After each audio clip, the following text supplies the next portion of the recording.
Hi boys and girls, welcome back to Storytime with Miss Goodman. I've got a good one for you today. I always have a good one, don't I?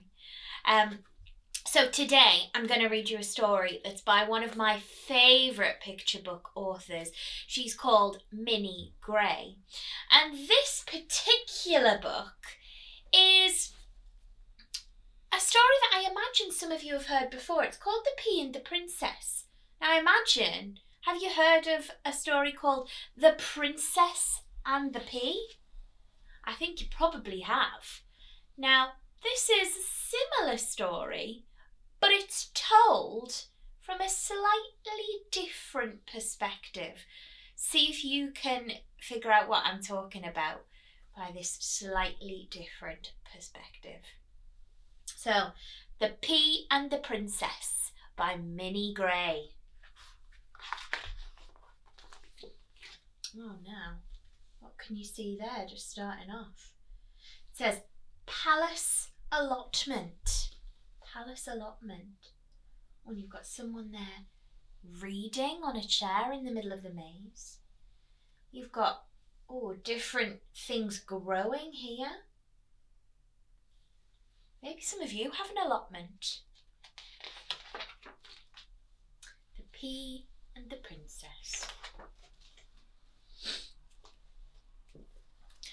Many years ago, I was born in the palace allotment, among rows of carrots and beetroot and cabbage. I nestled snugly in a velvety pod with my brothers and sisters. I felt a tingle. I knew that somehow I would be important. Who is talking here? Who nestles in a velvety pod and grows between carrots and beetroots? Who is it?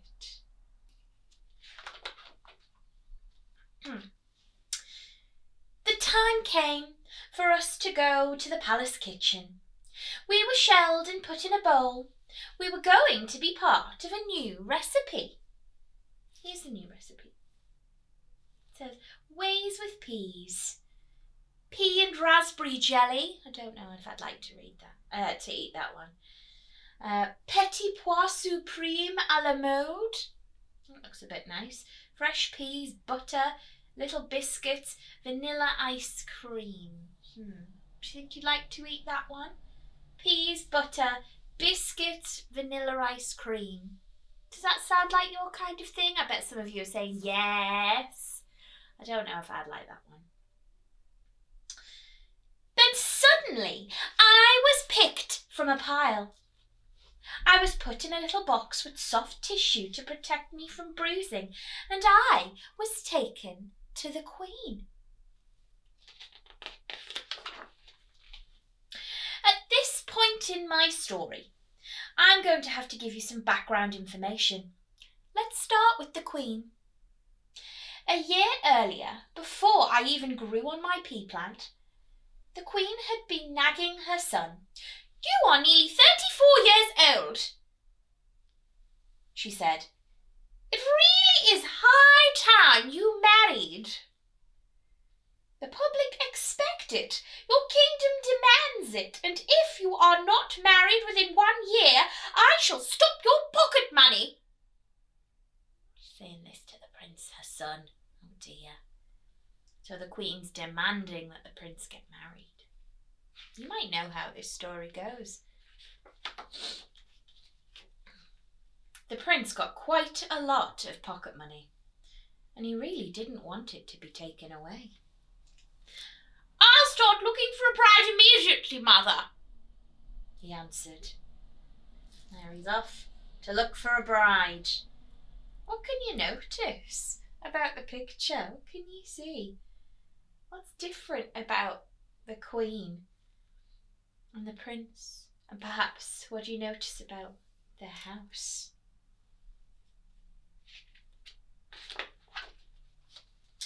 The prince travelled the known world. He met princesses of all shapes and sizes, with a wide range of hobbies and interests. None of them seemed really right somehow. too loud, too quiet, too fun, too grumpy, too sleepy, too energetic, too scruffy, too tidy, too pink, too scary, too strange pets.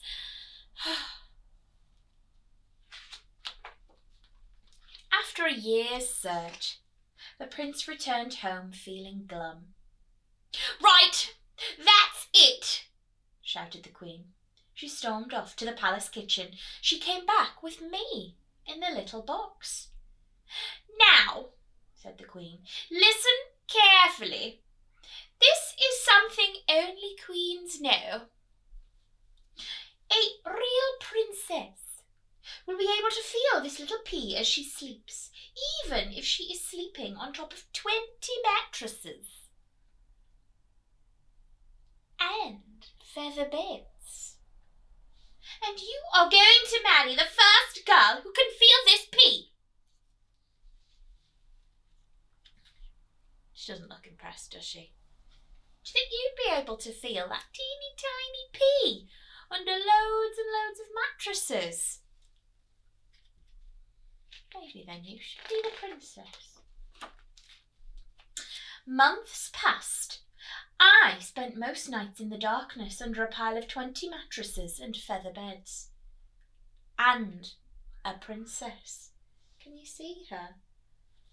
Look at all these feather mattresses and beds. I can't even see. She's right there, our little pea. Right at the bottom. I definitely don't think I'd be able to feel her. I mustn't be a princess. It's saying here, wanted a real princess. Can we see what it says? Oh, yes. They've put an ad in the paper. The Globe.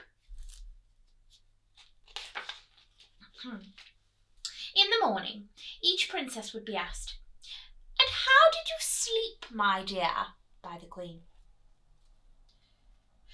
The princesses had been properly brought up.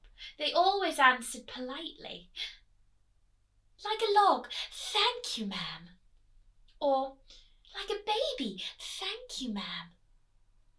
And they all said, "What a comfortable bed." They were, as I said, all very polite princesses indeed. The prince will never find his princess at this rate. "I must help him somehow," said the pea. Somehow. Oh, look at the queen looking up there. She doesn't look very impressed. How do you think the pea can help? I wonder. One night, a furious storm raged. Rain lashed the palace. Thunderclaps shook the walls. Lightning flashed through the window panes. There was a little knock on the palace door. A small, wet person stood on the doormat. "Could this be the real princess?" said the queen. "Does she look like a princess? I wonder. Look on the door there, it says deliveries. Do you think a princess would come through to the deliveries door? I wonder." Before she could say a word, the small wet person was put on top of the bed of the 20 mattresses and feather beds. With me, of course, underneath. In the darkness under the mattresses, I recognised the soft snoring. I recognised who it might be. I must help, I thought. I tried jiggling and wriggling. The snoring carried on quietly. "I must do something," I thought desperately. I inched my way to the edge and then I started to climb.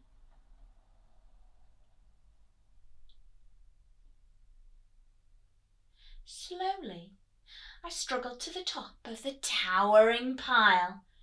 I softly rolled across the pillow right to the girl's ear. There is something large and round and very uncomfortable in the bed under you, I whispered.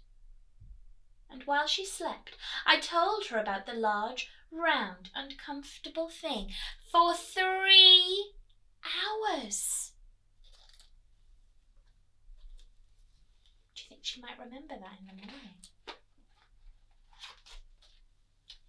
In the morning, look, what's the Queen's face doing?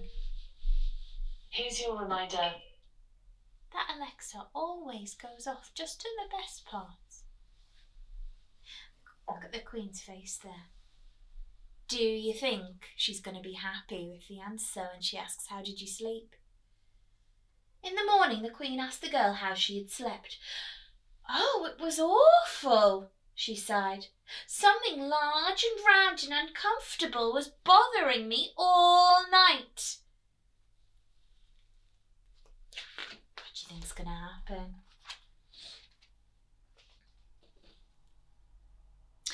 The wedding was very grand. The Queen was interested to meet the new princess's family. There they are. Does she look like a princess? Or a typical princess? She's wearing her lovely dungarees. And do her mum and dad look like a typical king and queen? And does it seem to matter? Not sure. The Queen was interested to meet the new princess's family. I'm sure they will all live very happily together. And as for me, I became a very important artifact. I now have my own glass case. I am on display. And if you visit the right museum and look in the right place, you might see me.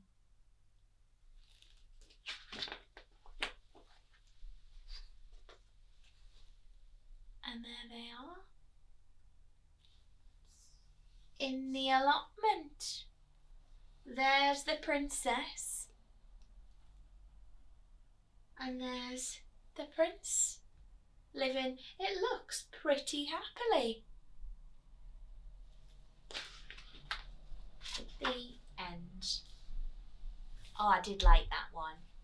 So that one was The Pea and the Princess by Minnie Gray. I think I might have some more Minnie Gray books coming up to read on Storytime. So I will look forward to the next one. And I will see you tomorrow for another Storytime. Bye everyone.